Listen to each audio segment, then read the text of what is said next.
सबैलाई ताजा ताजा जय मसीह। आजको दिन परमेश्वरले यसरी तपाईँ हामीलाई जुटाउनु भएको छ। यो सुन्दर दिनको लागि परमेश्वरलाई धन्यवाद कि तपाईँको सम्मुख परमेश्वरले यसरी दोहोऱ्याउनु भयो। यो बिहानी कति मानिसले चाहेर पनि आजको दिन देख्न पाएका छैनन्, तर आज हामीले देख्न पाएका छौँ कि उहाँले हामीलाई सुन्दर दिन दिनुभएको छ। र प्रियहरू, आज हामी तपाईँको सामु पवित्र वचनबाट हामी हेर्नेछौँ। हाम्रो वचनको शीर्षक रहेको छ परमेश्वरको वचन हो। परमेश्वरको वचनबाट हामी हेर्नेछौँ। हाम्रो आजको वचनको विषय रहेको छ एउटा विश्वासी अगुवा कस्तो हुनुपर्छ भन्ने विषयलाई लिएर तपाईँको सामु परमेश्वरले समय दिनुभएको छ। केही समय लाग्न सक्छ। हजुरहरू धैर्य धारण गरिदिनु होला, शान्तिमा बसिदिनु होला। केही समयसम्म, धेरै लामो समय हजुरसँग लिउने छैन। जति समय पनि लिउँछौँ परमेश्वरले दिनुभएको समयअनुसार परमेश्वरको नजिकमा हामी वचन हेर्नेछौँ। र आजको विषय मैले हजुरहरूको सम्मुख राखिसकेको छु कि हाम्रो आजको वचनको विषयको शीर्षक चाहिँ रहेको छ एउटा विश्वासी अगुवा कस्तो हुनुपर्छ, कस्तो खालको अगुवा हुनुपर्छ।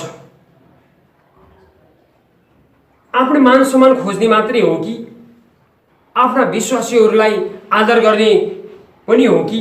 बाइबलले अतिथि संस्कार भनेको छ, सबै कुराहरू भनेको छ। तिमीले आफूले जस्तै आफ्नो छिमेकीलाई प्रेम गर्ने भन्ने कुराहरू, सबै कुराहरू भनेको छ। आमेन, हालेलुया। त्यसैले एउटा विश्वासी अगुवा कस्तो हुनुपर्छ त?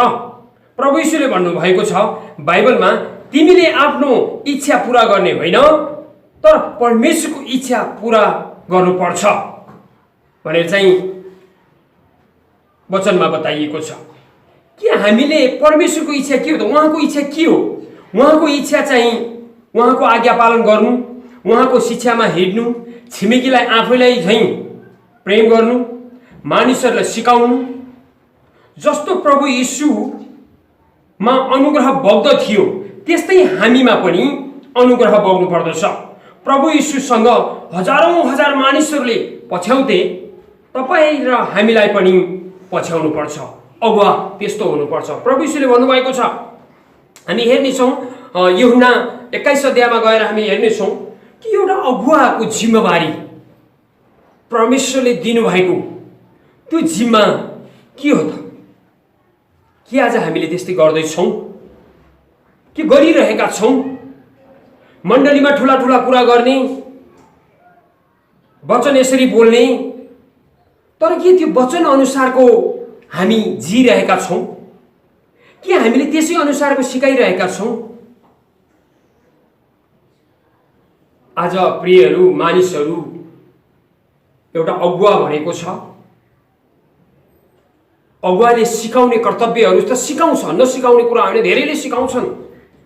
तपाईँ पनि सिकाउनुहुन्छ होला, कलेजमा, स्कुलमा, विभिन्न ठाउँ सङ्घ संस्थामा तपाईँ काम गर्नुहुन्छ, त्यहाँ सिकाउनुहुन्छ होला। तर त्यो सिकाएको अनुसारको जीवन तपाईँले के जिउँदै हुनुहुन्छ? के जिएर हेर्नु भएको छ? अर्कालाई चोरी नगर भन्ने, आफै चोरी गर्ने, अर्काले जहाँ रक्सी चुरोट खैनी नखा भन्ने, आफै खाने हिँड्ने, अरूलाई त्यो भट्टी पसलमा नजाऊ भन्ने, आफै जाने। के त्यस्तो अगुवा परमेश्वरले चाहनु भएको हो? कि उहाँले त्यस्तो खोज्नु भएको हो? कि उहाँको इच्छा कस्तो छ त? कस्तो खालको अगुवा हुनुपर्छ त? एउटा विश्वासी अगुवा कस्तो हुनुपर्छ? अगुवा संसारमा थुप्रै छन् प्रियहरू, हरेकको आफ्नै आफ्नै ठाउँको अगुवा छ। तर विशेष गरी हामी विश्वासी भएको कारणले, प्रभु परमेश्वरमा भरोसा र विश्वास गर्ने भएको कारणले हामी अगुवा कस्तो हुनुपर्छ, कस्तो खालको अगुवा प्रभु चाहनुहुन्छ? जब तपाईँ हामी सेवकाईमा हुन्छौँ त कस्तो फेसनमा हुन्छौँ? एउटा अगुवाको त्यो पनि जिम्मेवारी हो। कस्तो खालको कपडा ड्रेसहरू लगाएको हुन्छ? कुनै पनि कर्मचारीले हेर्छौँ भने कस्तो फेसनमा ऊ ड्युटी जान्छ, संसारिक कुराहरू पनि आउँछ प्रियहरू। तपाईँ हामी पवित्र वेदीमा आउँदाखेरि वचन सुनाउँदा कस्तो फेसनमा हुनुपर्छ र कस्तो लुगा लगाउनु पर्छ। ती कर्मचारीहरू ड्युटी जाँदा पुरा शरीर ढाकेर जान्छ। यदि फेसन स्टाइल मारेर छोटा छोटा कपडा लाएर कालो चस्मा लाएर यदि ड्युटीमा अफिसमा गयो भने त्यसको के इनाम पाउँछ होला? उसलाई नोकरीबाट निकालिदिन्छ अफिसरले। यहाँ भन्न खोजेको, जब तपाईँ हामी सेवकाईमा हुन्छौँ कस्तो फेसनमा हुन्छौँ? सेवकाईमा त राम्रो लुगा लगाउँछौँ, राम्रो,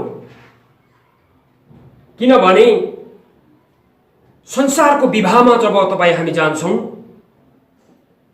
एक हप्ता पहिले नै हामीले कौन सा कपडा लाएर जाने होला, कुनै कपडा मलाई सुहाउँछ होला, कस्तो गहना पात सुहाउँछ होला, कस्तो जुत्ता सुहाउँछ होला, कस्तो ड्रेसअप गरेर म जाँदाखेरि राम्रो हुन्छ होला भनेर चाहिँ हप्तौं दिन पहिले हामी सोचिराखेका हुन्छौँ। तर एक दिन चर्चमा आउँदा के तपाईँ हामी सेवा सङ्गति मण्डलीभित्र आउँदा के हामी त्यस्तै ड्रेस लगाएर आएका छौँ, त्यस्तै कपडा फेसन गरेर आएका छौँ? पवित्र वेदीमा आउँदाखेरि कस्तो खालको भएर आएका छौँ? हप्तौं दिन पहिले नधोएको कपडाहरू, पुराना छिनेका फाटेका ती मेक्सी घाग्रो लगाएर या पाइजा लगाएर त्यस्तो गरी हामी आएका छौँ कि कसरी आएका छौँ हामी? तपाईँ एउटा विवाहमा, संसारिक विवाहमा जाँदाखेरि हप्तौं दिन पहिले सोच्ने कुराहरू सोच विचार गर्नुहुन्छ, तर चर्च आउँदाखेरि तपाईँ मुख नधोएर आउनुहुन्छ। सेवा सङ्गतिमा तपाईँले मुखै नधोएर, खुट्टै नधोएर आउनुहुन्छ भने तपाईँ र मैले सिकाएको शिक्षा के हो? याद गर्नुहोस्, कुनै पनि कर्मचारीले हेर्छौँ भने कस्तो फेसनमा ड्युटी जाँदैछ त्यसलाई राम्ररी त्यहाँको अफिसरले हेरेको हुन्छ। हामी पवित्र वेदीमा आउँदाखेरि पनि परमेश्वरको अगाडि हामी आएका हुन्छौँ। उहाँ देख्ने परमेश्वर हुनुहुन्छ, उहाँ सुन्ने परमेश्वर हुनुहुन्छ। तपाईँ हामीले देखेका छौँ धेरै मानिसहरूलाई पुलपेटमा आएर कालो चस्मा लगाएका हुन्छन्। एउटा चस्मा, यस्तो खालको चस्मा लगाएका हुन्छन् अनि पुलपेटमा आउँदाखेरि इति बनेन लगाएर आएका हुन्छन्। छोरी मान्छेले भनौँ भने त जिनको प्यान्टहरू लगाएका हुन्छन्, शरीर नै टाइट गरेर लगाएका हुन्छन्। त्यसो गर्नु हुँदैन। वेदीमा आउँदाखेरि परमेश्वरको जन कहीँ पनि होस्, वेदीमा मात्रै होइन, यो ठाउँमा सेवकाईको क्षेत्रमा मात्रै होइन कि हामी संसारिकमा हिँड्छौँ भने पनि हामी परमेश्वरको झलक हामीमा हुनुपर्छ। प्रिय संसारको मानिसले त ती कर्मचारीहरू ड्युटी जाँदा यदि छोटा छोटा कपडा लगाएर जान्छन् भने, चस्मा लगाएर जान्छन्, स्टाइल मारेर जान्छन् अफिसमा भने गयो भने त्यसको के इनाम होला त? उसलाई नोकरीबाट नै निकालिदिन्छ अफिसरले। संसारिक कुरा पाउनलाई यस्तो नेम कानुन छ भने, शरीरमा नेम कानुन छ भने शरीरमा ट्याटु हुनु पर्दैन। यति मात्रै होइन, आर्मीमा त झन् शरीरमा कुनै लेखेको पनि हुनु हुँदैन, कुनै खोडहरू, कुनै पुरानो घाउहरू पनि हुनु हुँदैन, दाग पनि हुनु हुँदैन, पर्दैन। संसारिक कुरा पाउनको लागि यस्तो छ भने अब भन्नुहोस्, स्वर्गमा जानको लागि, स्वर्गीय राज्यको लागि के होला? के इनाम छ होला? कस्तो खालको शिक्षा दिँदैछ अगुवाले? अनि उसले शिक्षा त दियो, तर त्यस्तै खालको अगुवा उसले आफूले के गर्दैछ? सिकाउँदैछ। स्वर्गमा परमेश्वरको राज्यमा जानको लागि कस्तो आज्ञा छ? वचनले भन्छ, जसको सुन्ने कान छ त्यसले सुनोस्। मत्ती 11:15 अनुसार जसको कान छ त्यसले सुनोस्। कसैलाई दुःख दिनको लागि, कसैलाई आरोप लगाउनको लागि, या तपाईँहरूलाई कुनै मैले आरोप लगाउनको लागि होइन, एउटा परमेश्वरको जन अरू व्यक्तिले भनेको होइन, यो संसारिक मानिसहरूलाई भनेको होइन। उनीहरूले त्यो थाहै छैन। उनीहरूले संसारमा रमाउन चाहन्छन्, खुसी हुन चाहन्छन्, आफ्नो शरीरलाई अंग प्रत्यङ्गलाई देखाउन चाहन्छन्, जबकि परमेश्वरले शरीर ढाक्नको लागि वस्त्रहरू बनाइदिनु भयो। तर आज संसारको मानिसले, परमेश्वरकै मानिसहरूले शरीरलाई ढाक्दैन, हाफ कपडा लाएर हिँड्छ। वचनले त्यो सिकाउँदैन प्रियहरू। हामी वचनबाट पनि हेर्नेछौँ अहिले। वचनले भन्छ, जसको सुन्ने कान छ उसले सुनोस्, तिमीमा कुनै दाग खोट हुनु हुँदैन। वचनले भन्दछ हाम्रा प्रभु यीशु ख्रीष्टको आगमनमा निष्कलङ्क रहनु भनेर चाहिँ 1 थेसलोनिकी 5:23 भनेको छ। निष्कलङ्क भनेको के हो? हामीमा कुनै दाग र धब्बा, कुनै कुराको तपाईँ र हामीभित्र त्यस्तो कलङ्कहरू हुनु हुँदैन। निष्कलङ्क हुनु, सफा धोएर पखालिएको हुनु पर्दछ। आमेन। त्यस्तो व्यक्ति अगुवा हुनुपर्छ। के तिमीहरूलाई थाहा छैन? तिमीहरू परमेश्वरका मन्दिर हौ र परमेश्वरका पवित्र आत्मा तिमीहरूमा वास गर्नुहुन्छ। अब भन्नुहोस्, पवित्र मन्दिर भनेको घर भवन होइन प्रियहरू। पवित्र मन्दिर भनेको तपाईँ हामी हो। वचनले भन्दछ यो मन्दिर कस्तो हुनुपर्छ त? प्रभु यीशुले भन्नुभएको छ, मेरो घर प्रार्थनाको घर हुनेछ। तिम्रो शरीर पवित्र आत्माको मन्दिर हो। तिम्रो मुखबाट गलत नभन। एफिसी 4:29 भन्छ, तिमीहरूका मुखबाट कुवाक्य ननिस्कियोस्, तर समय सुहाउँदो र सुधार गर्ने मिठो वचन मात्र बोल्ने गर, जसबाट सुन्नेहरूलाई अनुग्रह मिलेको होस्। हालेलुया। त्यस्तो यो मन्दिर। एउटा अगुवा पास्टर आँखा नदेख्नेले कसरी आँखा देखु भन्छ, आँखा देख्नेले कसरी कालो चस्मा लाएर मानिसहरूलाई मक्ख बना, अर्कालाई आकर्षित गर्ने त्यो फेसनले काम दिँदैन। तपाईँ र मेरो हृदयबाट परमेश्वरको प्रशंसा हुन पर्दछ। यदि हाम्रो प्रशंसा मान्छेले खुसी पार्नको लागि हो, उहाँलाई खुसी पार्नको लागि हो। तपाईँ आराधना गर्दाखेरि कसरी गर्दै हुनुहुन्छ? जिनको प्यान्ट लाएर लामो लामो बाल पाल्ने, अनि यताबाट पोकट भनेर बाल खुर्क्याउने, लामो लामो कपाल पालेर सुहाउने। छोरी मान्छेले लामो कपाल पालेको सुहाउँछ, छोरा मान्छेले ठिक्कैको कपाल पाले सुहाउँछ।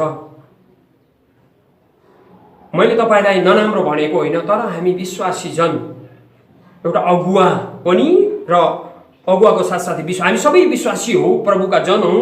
अगुवा त एकछिन हामी वचन प्रचार गर्छौँ र सही शिक्षा पाऊँ र अरूलाई पनि दिउँ भनेर चाहिँ हामी प्रभुको अगाडि उभिएका छौँ। एक दिन इन्साफ हुन्छ त्यो कुराहरू।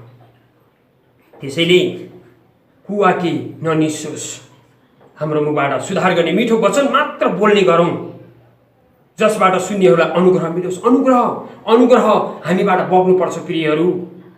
मानिस हामीले सुनाएर विश्वासी हुने, हामीले देखेर विश्वासी बनेको होस्, त्यस्तो अगुवा हुनुपर्छ। प्रभु यीशुले ती भन्नु, प्रभु यीशुको साथ हजारौँ मानिसहरू हिँड्थे, हजारौँ। उहाँले आऊ मेरो साथ भन्नु भएन। उल्टो हामी कहाँ जाउँ प्रभु तपाईँले, उहाँले भन्नु घर जाउँ भन्दाखेरि उहाँ सबै मानिसहरूले भने, प्रभु हामी कहाँ जाउँ तपाईँले छोडेर? तपाईँसँग अनन्त जीवनका वचनहरू छन्। प्रियहरू, आज तपाईँ विश्वासी हुनुहुन्छ भने, तपाईँ परमेश्वरको डर र भयमा जिउनुहुन्छ भने, एउटा गोठालो कस्तो हुनुपर्छ भन्ने कुरालाई याद गर्नुहुन्छ भने, तपाईँ हिँडेको ठाउँमा तपाईँको पछाडि हजारौँ मानिसहरू हिँड्नुपर्छ। तपाईँ उभिएको ठाउँमा मानिसले तपाईँलाई आदर गरेको हुनुपर्छ। यानि कि त यहाँबाट भाग, तेरो जस्तो काम छैन। होइन प्रियहरू, जब तपाईँमा अनुग्रह बग्छ नि, मानिसले तपाईँलाई पछ्याउँछ, मलाई पछ्याउँछ, हरेक व्यक्तिलाई पछ्याउँछ जब तपाईँ र ममा अनुग्रह बग्छ। अनुग्रह मिल्ने कुराहरू हो।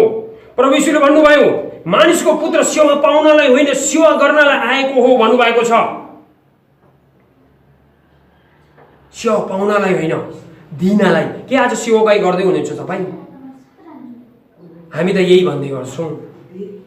मेरो विश्वासीहरूले मेरो त वास्तै गर्दैनन्,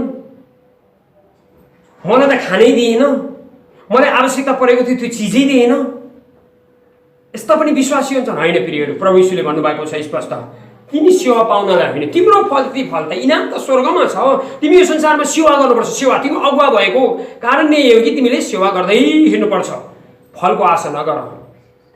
रुख छ, रुखले एक दिन फल दिन्छ, त्यो फल तिमीलाई होइन अरूलाई हो।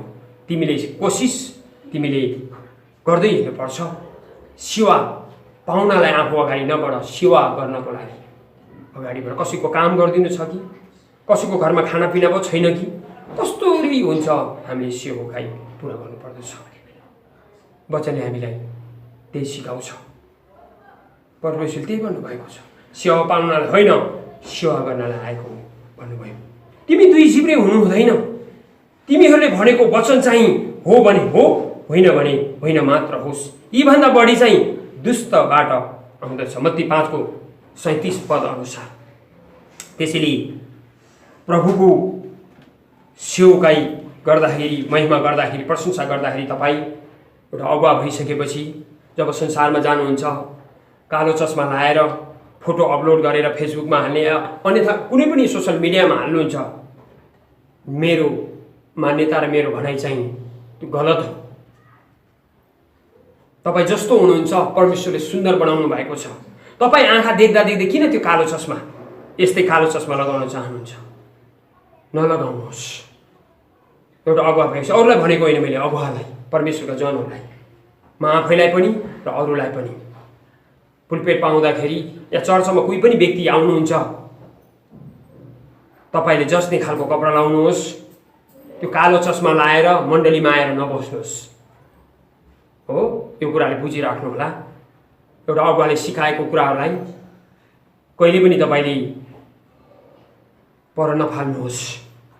सिकाउने हामी हतपर तत्पर रहन्छौँ। सिक्ने सिकाउने यो संसारमा चलिरहन्छ। दुःख नमानिदिनु होला, किनभने यो परमेश्वरको वचन जिउँदो वचन हो। त्यसैले एउटा अगुवा विश्वासी जन कस्तो हुनुपर्छ भन्ने कुरा हामीले हेरेका छौँ। किनभने वचनमा लेखिएको शिक्षा सिक्नु सिकाउनु हितोपदेशमा लेखिएको छ। बुद्धिमानलाई बुद्धि दिएर अरू बुद्धिमान हुन्छ, मूर्खलाई बुद्धि दिएपछि त्यो मूर्ख बन्छ अरे। त्यसैले सुन हे मेरो छोरो, मैले भनेका कुरा ग्रहण गर र तेरो जीवन दीर्घायु हुनेछ, लामो आयु जिउनेछ। अगुवा त्यस्तो हुनुपर्छ। जीवनको आखिरी समयमा तिमीहरूले विलाप गर्नेछौ। जब तिमीहरूका मासु र छाला गलिसकेका हुनेछन्, तब तिमीहरूले भन्नेछौ, हाय मैले अनुशासनलाई कसरी घृणा गरेँ र सुधार र हक्कीलाई मेरो हृदयबाट लत्याएँ। मैले मेरा गुरुहरूका आज्ञा पालन गरिन र मेरा प्रशिक्षकहरूको कुरामा ध्यान दिएन। म पुरै सर्वनाशको खाडलमा आइपुगेको छु र सारा समुदायको सामु निन्दित भएको छु। किन निन्दित भयो? किनभने उसले अगुवाले सिकाएको कुराहरू सिकेन। हितोपदेश 4:10, हितोपदेश 5:11, 12, 13, 14 पद हामीले पढ्यौँ। प्रियहरू, यो कुरा म तपाईँहरूको अगाडि राख्न चाहन्छु। तपाईँ परमेश्वरको जन हुनुहुन्छ र परमेश्वरले तपाईँहरूलाई प्रशस्त आशिष दिनुभएको होस्। र एउटा अगुवा हुनको लागि प्रभु यीशुले भन्नुभयो यूहन्ना 21:15 पदमा, जब तिनीहरूले खाइसके तब यीशुले सिमोन पत्रुसलाई भन्नुभयो, यूहन्नाका छोरा सिमोन, के तिमी मलाई यिनीहरूभन्दा बढी प्रेम गर्छौ? सिमोनले भने, पत्रुसले तिनले उहाँलाई भने, ज्यू प्रभु, तपाईँ जान्नुहुन्छ म तपाईँलाई माया गर्छु। उहाँले तिनलाई भन्नुभयो, मेरा पाठाहरूलाई खुवाऊ। उहाँले फेरि दोस्रो पल्ट तिनीहरूलाई भन्नुभयो, यूहन्नाका छोरा सिमोन, के तिमी मलाई प्रेम गर्छौ? अनि पत्रुसले तिनलाई भने, तिनले उहाँलाई भने, ज्यू प्रभु, तपाईँ जान्नुहुन्छ म तपाईँलाई माया गर्छु। उहाँले तिनलाई भन्नुभयो, मेरा भेडाहरूको हेरचाह गर। उहाँले तिनलाई तेस्रो पल्ट भन्नुभयो, यूहन्नाका छोरा सिमोन, के तिमी मलाई माया गर्छौ? पत्रुस दुखित भए, किनकि उहाँले तेस्रो पल्ट तिनलाई के तिमी मलाई माया गर्छौ भन्नुभयो। तिनले उहाँलाई भने, प्रभु, तपाईँ सब कुरा जान्नुहुन्छ, म तपाईँलाई माया गर्छु भनी तपाईँले थाहा छ। यीशुले तिनलाई भन्नुभयो, मेरा भेडाहरूलाई खुवाऊ। अब भन्नुहोस्, प्रभुको इच्छा एउटा अगुवा कस्तो हुनुपर्छ? भेडा भनेको छ मानिसहरू, परमेश्वरका जनहरूलाई खुवाउने कुरा भनेको छ, हेरचाह गर्ने कुरा छ। आज हेरचाह गरिरहेको छ, आफू राम्रो घरमा सुतेको छ, राम्रो बिस्तारमा सुतेको छ। के त्यो विश्वासीहरू आज आपत र विपदमा परेका छन्, के अगुवाले हेरेको छ? कस्तो छ अगुवा? आफूले कस्तो खान्छ र अरूलाई कस्तो लाउँछ, खिलाउँछ? आफू ह्यान्डसम बनेर हिँड्छ, फोटो खिच्छ, अपलोड गर्छ। ती विश्वासीहरू घरमा सुतेको ओछ्यानमा पानी पो बगिरहेको छ कि बर्खामा? कुनै समस्या छ, के अगुवाले हेरेको छ? यहाँ त्यही भन्दै हुनुहुन्छ, मेरा मानिसहरूलाई, मेरा भेडाहरूलाई, मेरा पाठाहरूलाई, मेरा भेडाहरूको हेरचाह गर। यी मानिसहरूको यिनी गोठाला बिना भट्केका छन्, हराएका छन्, बरालिरहेका छन्। हे पत्रस, तिमीले अब यिनको हेरचाह गर्नुपर्छ। जाऊ, हेरचाह गर। प्रियहरू, प्रभुले अगुवा त्यस्तो हुनुपर्छ। एउटा भेडा गोठाला, भेडा आफै जङ्गल जाँदैन प्रियहरू, भेडाको गोठालो अगाडि अगाडि जान्छ, पछाडि पछाडि भेडा जान्छन्। अनि गोठालोको कर्तव्य हो कस्तो ठाउँमा उसले चराउँदैछ, कस्तो पानीको मुहानमा लाउँदैछ, त्यो अगुवामा निर्भर पर्छ। कस्तो खालको अगुवा छ? साँझ घर फर्किँदा ती भेडाहरू भोकै फर्किन्छन् कि टन्न पेटभरि खाएर फर्किन्छन्? जुटाउने भेडाहरू प्रियहरू। त्यसैले अगुवा चाहिँ एउटा असल हुनुपर्छ। संसारले त हामीलाई, संसारको अगुवाले त हामीलाई संसारिक कुरा पाउनको लागि नियम कानुन छ भने परमेश्वरको राज्यमा जानको लागि कस्तो नियम कानुन छ? तपाईँ कसको लागि सुन्दर बन्दै हुनुहुन्छ? कसको लागि आफ्नो आफूलाई ह्यान्डसम बनाउँदै हुनुहुन्छ? यिर्मिया 4:30 भन्छ, हे उजाड पारिएकी त के गरिरहेछस्? तैँले रातो पोसाक पहिरिएर के सुनका गहना पहिरिएर आफूलाई सिँगारीकी? अर्थात् के हो त? किन गाजर लगाएर तेरा आँखा ठुला ठुला पार्छेस्? व्यर्थमा त आफूलाई सुन्दर बनाउने उद्देश्य बनाउँदैछेस्। तेरा प्रेमीहरूले तँलाई घृणा गर्नेछन् र तिनीहरू तेरा ज्यान लिन खोज्नेछन्। सुन्दर, यो स्त्रीलाई मात्र भने, यो पुरुषलाई पनि हो। आज धेरै पुरुषहरू छन्, मेकअप गर्दछन्, सुन्दर बन्न चाहन्छन्। मेरो मान्यता यो हो कि बन्नुहोस्, नबन्नुहोस् भनेको होइन, तर त्यो बनेर कसलाई तपाईँ आकर्षित गर्दै हुनुहुन्छ? त्यो सुन्दर बनेर कसलाई लोभ्याउन खोज्दै हुनुहुन्छ? के तपाईँले मेरो परमेश्वरलाई भनेर भन्दै हुनुहुन्छ, असल गर्दै हुनुहुन्छ? तर कतिपय यहाँ हुनुहुन्छ, तपाईँहरू दुःख नमानिदिनु होला, कतिपय मानिसहरू अर्कालाई लोभ्याउन, अर्कालाई आकर्षित गर्नलाई आफ्नो आफूलाई सुन्दर हुन्छन्।